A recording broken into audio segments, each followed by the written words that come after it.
Welcome to Whiskey Society. Hope you're doing well out there. Episode 3. Now, we're talking a couple things today. We're doing a beginner's introduction to rye whiskey. We're also going to talk a little bit of education on the Bottled and Bond Act. Now, these are the 6 bottles of rye whiskey that I decided to highlight here in this video. We have a nice range of pricing. We have the Old Overholt Bonded 24, again, prices in my home state of Oregon. 25 Bonded Rittenhouse, 45 Lot 40 Canadian Rye, 50 Pikesville Straight Rye, Peerless Straight Rye 110, and then we have a 15-year Whistle Pig Straight Rye here, 225. I'm going to give you some thoughts on where the value is in these bottles. And like I said, talk a little bit about the Bottled and Bond Act. It's snowing here in Bend, so that makes me bring out the rye typically because you get a little bit of that holiday spice, you get some of that cinnamon, and I think it really goes well with that holiday feeling, right? Snowing, cold, let's have some rye. Episode 3, starting now. Uncorked bottle straight to the face. Whiskey flood in my teeth, can I get a taste? Separate the flavor clean, no chase. Single barrel bourbon got me feeling hypey. Here's to drinking and learning, cheers, Whiskey Society.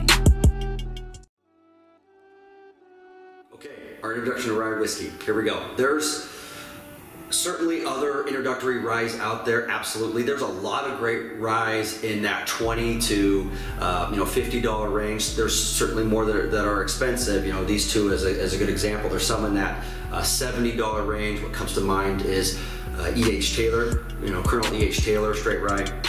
So I can't get to all of the ryes, all right? This tray would be full, it would take too much time. At the end of this video, I'm gonna provide a list of some other highly suggested ryes that I've all tasted. I've tasted all of them, I've sampled all of them. I like them all, and so I think it gives you a nice menu of options for your first or second or 100th introduction to rye. And I'll give you pricing, again, Oregon-based pricing, and a proof. Now, none of the ryes that I have here on this table or that are on the menu at the end of this video, I consider to be rare or allocated or hard to find. I think they're widely available, which is kind of the point here because you can go taste them. Okay, so we've got our Old Overholt here, the bonded. There's a less expensive, traditional, not bonded Overholt. I like this one better because I like bonded whiskeys, and I'll talk about that a little bit more when we're going over the Bottled and Bond Act. The Rittenhouse, also a bond. This is a Heaven Hill product. So obviously both bonded. Our proofing is right at 100 as required. Our proof for the lot, let me give you that real quick. I got my notes here. 86 proof, 110 proof on the Pikesville, also a Heaven Hill product. These two guys, they're great introductions if you're a bourbon drinker. If you prefer bourbon, haven't experienced rye a lot, I would suggest going here. These are very low mash bill ryes. They're just barely hitting that legal definition of rye, 51% or more. And you're gonna get a lot of bourbon flavor in here. You're gonna get some nice sweetness. You're gonna get some nice, darker sugar notes in this, but still have that, spice, that rice spice, that cinnamon that I really enjoy when I'm drinking my rye. Okay, Peerless, our proof here, 107, and you got a 92 proof here on the Whistle Pig. Okay, so Bottled and Bond Act, pushed by E.H. Taylor. One distillery, one distiller, which I think is interesting and kind of a unique piece to this. One distilling season. It needs to be aged in a warehouse, a U.S. bonded warehouse, government bonded warehouse for at least 4 years. Now, the reason I like this act, I thought it was pretty interesting because way back in the day, 1897, the producers of whiskey actually wanted to implement tougher, more restrictive laws on their production process, which I think is really cool. Okay, they wanted to ensure the quality of the whiskey. So I respect that, all right? As a consumer, as a whiskey advocate, I appreciate that. Okay, I honor that. So that's one of the reasons I really like the Bottled in Bond Act. Second is it forces the bottle to be at 100 proof. Now, 100 proof for me is a really nice sweet spot. I like a little bit more proof in my whiskeys. You know, that 100 to above, I don't really have a top range. I like 130s, I like mid 120s, but I prefer 100 proof plus more than the traditional 80 proof. And so it guarantees me a little bit more bang for my buck, meaning a little bit more proof, a little bit more bold, expressive flavors.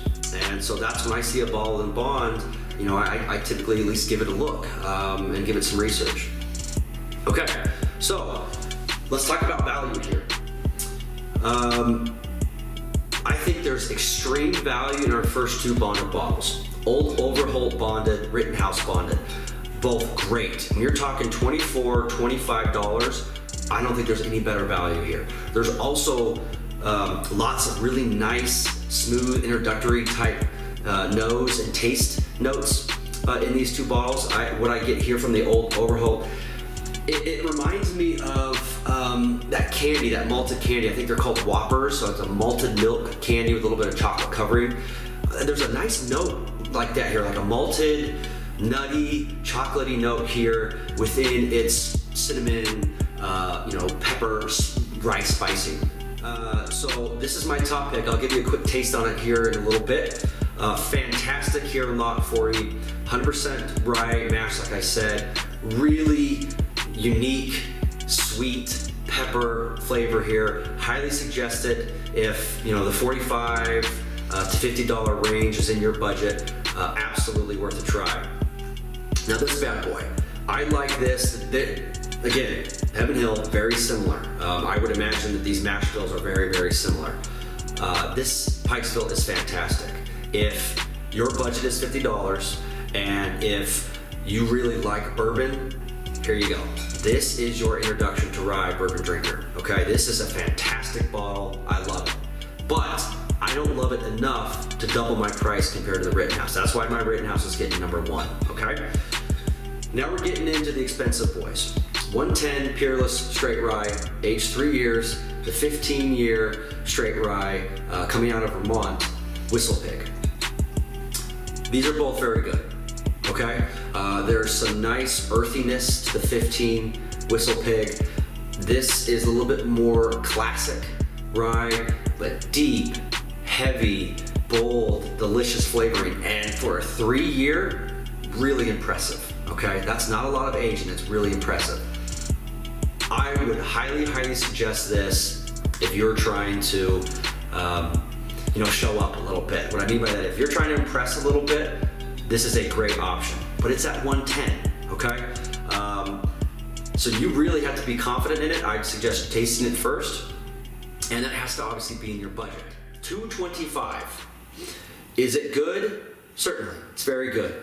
It's nice long finish, really well balanced, rounded flavors. There's that earthiness, that grass note that I talked about. Pretty mellow in terms of spice, so some people might like that. I thought it was really creamy, balanced, like I said. But at $225, in my opinion, it has to be mind-blowing, and it's not. There's absolutely nothing against Whistle Pig. They have a nice line of products. In my opinion, think they're overpriced, okay? My pick of the litter here for our great introductory rye. If you're a bourbon drinker, try this one as well. If you're a fan of Heaven Hill, this is your guy. Let's give it a quick little smell, quick little taste. And you'll move on to, loving and experiencing your new ryes. Okay. It smells great. It's sweet. It's not, super spicy.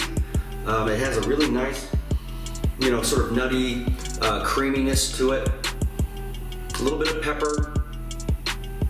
This really, this smells more expensive than what it is. The color in the glass looks really beautiful. It's a nice little sort of a mahogany color. Nice color. I looked at the color, not to beat up on Whistle Pick, but I looked at the color in my glass with the Rittenhouse compared to the Whistle Pick, and the Rittenhouse actually has nicer color. And now you know, another piece of that bottle and bond you know is they can't add anything but water, as legally required by the Bottle and Bond Act. So this is true. This is true coloring, okay?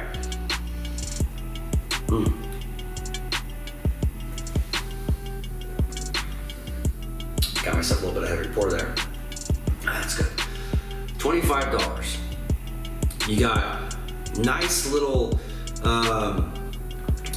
confectioner sugar, little sweetness. It's not really a dark sugar sweetness like a bourbon. It's more of a lighter white sugar sweetness. Nice little cinnamon, nice little oak spice, little pepper, some mulling spices, that you throw into cider, to mull cider. A little orange zest, a little clove. It's really, really, identifiable. It's really pleasant. It's really smooth.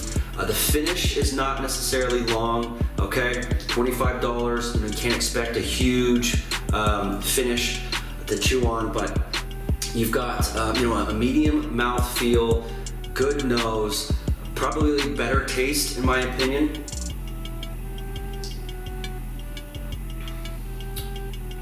And just a really overall delicious rye. Work hard, whisk easy.